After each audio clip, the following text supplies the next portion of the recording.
दोस्तों नमस्कार, मैं हूं विनीता यादव।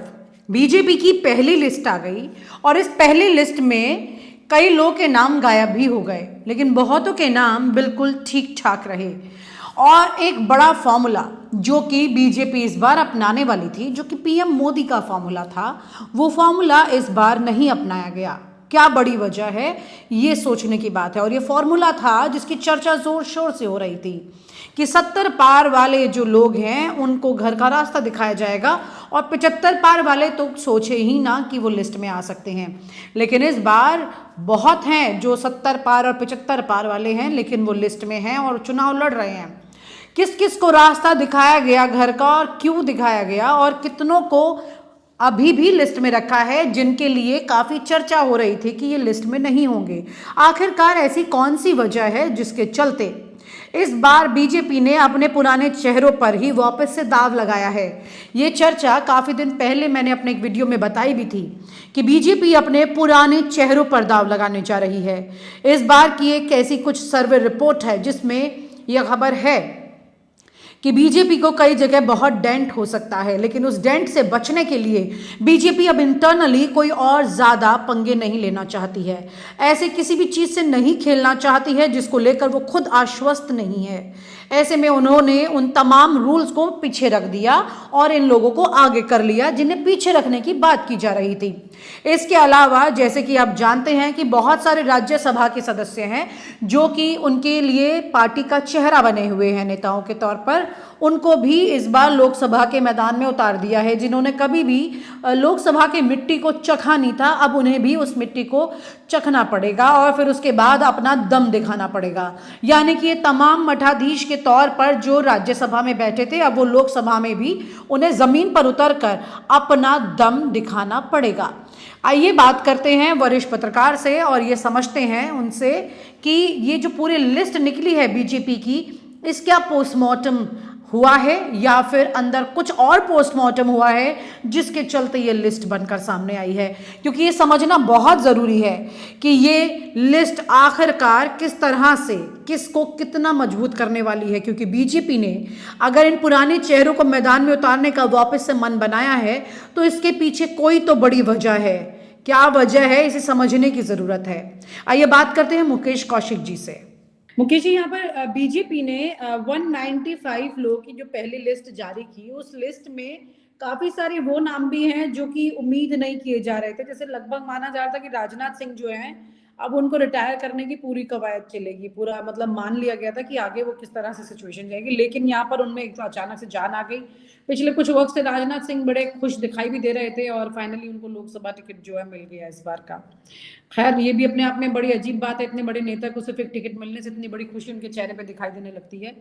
लेकिन यहाँ पर क्या आपको ये लगता है ये 195 वाली लिस्ट जो इन्होंने जारी की है, इसके हर अगर व्यक्ति को देखा जाए, इसकी सिचुएशन पूरी लिस्ट की देखी जाए, इसमें काफी सारे बड़े नाम इन्होंने अनाउंस कर दिए हैं, काफी सारे बड़े नामों को इन्होंने घर पर भी बिठाया है। 20% टिकट्स इन्होंने टोटल पिछले चुनाव के मुकाबले काटे हैं 20% टिकट्स। तो ऐसी सिचुएशन में क्या आपको ये लगता है कि बीजेपी उस तरह की तैयारी के साथ उतर रही है कि उसे 370 पार करना है, या फिर मामला कुछ और है? और इन सीटों को आप किस तरह से देखते हैं जो उन्होंने बांटी हैं? मैं इसमें स्टेट बाय स्टेट देखना चाहता हूँ, क्योंकि समझ में नेशनल लेवल पर वो जो टिकट का बंटवारा नेशनल लेवल के बजाय स्टेट लेवल की पॉलिटिक्स को देख के हुआ है। तो जैसे दिल्ली देखिए, दिल्ली में आम आदमी पार्टी और कांग्रेस का गठबंधन इनके दिमाग पर हावी दिखाई दिया है। नहीं तो प्रवेश वर्मा, मीनाक्षी लेखी और रमेश धूड़ी जैसे लोगों का टिकट आसानी से मिल सकता था। लेकिन जब देखा कि आम आदमी पार्टी और कांग्रेस का जो 18 और 22% वोट है वो एक साथ जुड़ता दिख रहा है, तो वो उसके लिए इनको चेहरे बदलने की नौबत आई। लेकिन यही बात उत्तर प्रदेश पे डिफरेंट वे में लागू हुई। उत्तर प्रदेश में अगर ये लोग अपने पुराने एमपीज को छोड़ देते और ड्रॉप कर देते ज़्यादा, तो खतरा ये था कि वो समाजवादी पार्टी का दामन थाम सकते थे, कांग्रेस का दामन थाम सकते थे। तो वहाँ पर इस गठबंधन ने दूसरे ढंग से काम किया और वहाँ पर ड्रॉप कम दिखाई दिए। इसी तरह से मध्य प्रदेश में इन लोगों ने अपने बहुत सारे एमपीज को चुनाव मैदान में उतार दिया था, विधायक बना दिया था, राजस्थान में यही किया था, तो उनकी जो रिप्लेसमेंट थे वो सामने आए।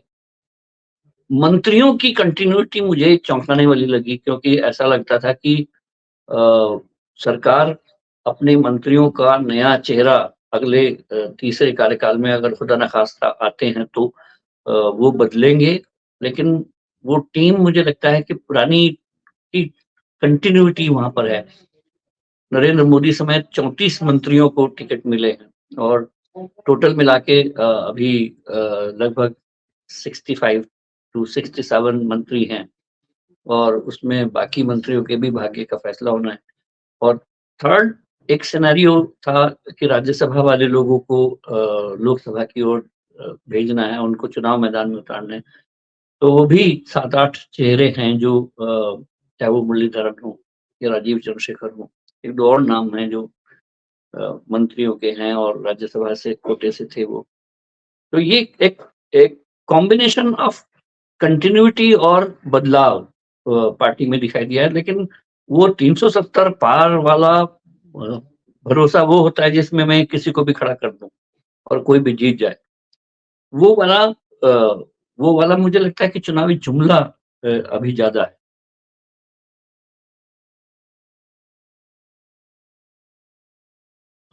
आप चुनावी जुमला कह रहे हैं, वहां पर सरकार अपनी मतलब बीजेपी जो है वो अपनी बहुत तैयारियां कर चुकी है और बहुत तैयारी कर रही है। मैं तो आपको आप ही की रिपोर्ट याद दिला रही हूँ जिसमें आपने कहा है कि काफी कुछ तैयारियां उन्होंने कर ली हैं, जो आपकी फ्रंट पेपर की एक्सक्लूसिव खबर कल आई थी दैनिक भास्कर में, उसी में ये चीजें हैं। तो तैयारियां तो उनकी ऑलरेडी हो चुकी हैं, आप उसे जुमला कैसे देखिए, कहेंगे?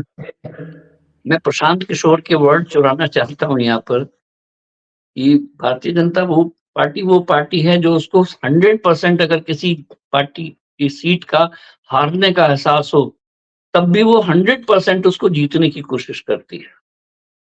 और ये वो उस पार्टी की तारीफ में बोल रहे थे, और मैं भी तारीफ में ही बोल रहा हूँ कि भारतीय जनता पार्टी में वो ऐसी चुनावी जिजीविषा है कि हमें कभी हारते हुए तो दिखना ही नहीं है। 370 पार कहने के लिए एक जो जो एक अंदर से एक मजबूत कलेजा चाहिए। 303 सीट जोड़ के 370 ले जाना, अगर मैं खुद उन्हीं के पार्टी आइडियोलॉग के हाथ में पेंसिल थमा दूं कि अगर ये 67 सीट आपको बढ़ानी है, तो आप कहाँ बढ़ाएंगे? राजस्थान में जहां आप 25 की 25 सीटें जीते हुए हैं, या गुजरात में जहां 26 की 26 सीटें जीते हुए हैं, या हिमाचल में जहां 4 की 4 जीते हुए हैं, या हरियाणा में जहां 10 की 10 जीते हुए हैं, या उत्तराखंड में जहां 5 की 5 जीते हुए हैं, या और मध्य प्रदेश जहां पर 29 में से 28 सीटें जीते हुए हैं, या कर्नाटक में जहां 29 में से 25 सीटें जीते हुए हैं, या छत्तीसगढ़ में जहां 14 में से 11 सीटें जीते हुए हैं। मतलब आप इनमें से कहां बढ़ा के 67 सीट और जोड़ना और एक चाहते हैं? सवाल ये भी है कि 303 से 370 पे आने के लिए एक बड़ा कॉन्फिडेंस चाहिए कि आपने बहुत अच्छा कुछ बड़ा परफॉर्म किया है। क्या आपको लगता है कि कोई बड़ी परफॉर्मेंस वाली ऐसी बड़ी रेखा इन्होंने खींच दी है इन 5 सालों में जिसको लेकर ये कह नहीं, बड़ी सकते हैं? परफॉर्मेंस क्या, मैं कह रहा हूँ कि लेकिन बड़ा डिजास्टर नहीं हुआ है, ये कह सकते हैं आप। पूरे 10 साल में कोई बड़ा डिजास्टर नहीं हुआ। डिमोनेटाइजेशन को आप मान सकते हैं, एक डिजास्टरस मूव था। जीएसटी को नहीं कह सकते। और थर्डली, सीमाएं अगर लेकिन चाइना की उन दोनों बड़े फैसलों के बाद तो वैसे भी वापसी हो चुकी है सरकार की, तो वापसी इस हो बात चुकी पर है। पाकिस्तान की तरफ से कुछ नहीं हुआ, चाइना की तरफ से जो 2020 में हुआ है, अभी उसका इलेक्टोरल टेस्ट नहीं हुआ है, और वो भी लगभग इन्होंने जो कैलाश रेंज पे तैनाती करके कुछ पॉइंट्स को खाली करा लिया, वो भी मतलब वो एक डैमेज था, पर उसको भी काफी हद तक ठीक किया। तो बड़ा डिजास्टर नहीं हुआ, लेकिन और बड़े काम दो तो साफ तौर पर हैं ही। राम मंदिर का बनना, 370 का हटना। और अभी मैं कुछ दिन पहले एक अशोका होटल में एक वेबिनार था, सेमिनार, एक टीवी चैनल का, तो उसमें राजनाथ सिंह जी आए हुए थे। उनसे पूछा गया कि आप कितनी सीटें जीतेंगे? उन्होंने कहा 370 जीतेंगे। और क्यों 370 जीतेंगे? तो उनका लॉजिक था क्योंकि हमने आर्टिकल 370 हटाई है। तो ये 370 इसलिए मिलेंगे, तीन की हमने 370 धारा हटाई है। ये लॉजिक मुझे कुछ खास जमा नहीं था और इसके अलावा कोई लॉजिक उन्होंने नहीं दिया। अगर वो आर्टिकल 270 होता कश्मीर वाला तो क्या होता? तो या 170 नाम होता उसका, 147 होता। दिस लॉजिक उतना प्लॉजिबल नहीं है। बीजेपी क्यों मतलब 370 जीतेगी?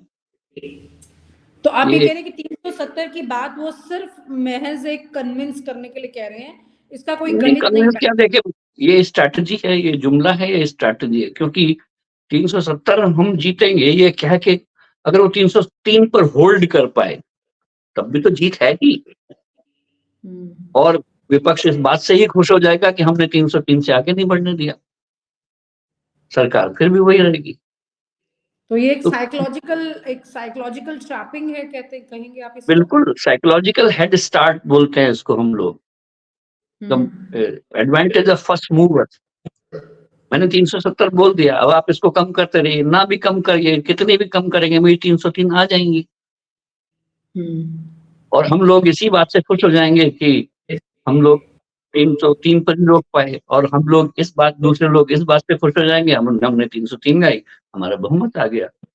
तो 10वें साल में, सत्ता के 10वें साल में आप 303 सीटों को होल्ड कर लें 370 करके, ये बहुत बड़ी बात है। दूसरी ये कि 10 साल सत्ता में रहने के बावजूद आज भी अगर ईडी, सीबीआई वगैरह के केस विपक्ष के लोगों पर ही लग रहे हैं और भारतीय जनता पार्टी के सामने करप्शन का एक भी केस नहीं है, उसके एक भी मंत्री को जेल नहीं हुई है, उसके एक भी मंत्री को इस्तीफा नहीं देना पड़ा है, तो इट्स ए गुड स्ट्रैटेजी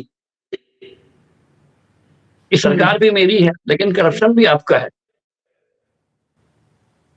कहीं ऐसा होता है कि 10 साल सत्ता से विपक्ष दूर रहे और फिर भी लोग उसी के पकड़े चले जाते हों, जो पुरानी वाली के ही केस में अंदर होते रहे, धरपकड़ होती रही। अगर ये क्लेवर स्ट्रैटेजी है तो मैं तो उनको फुल मार्क्स देता हूँ।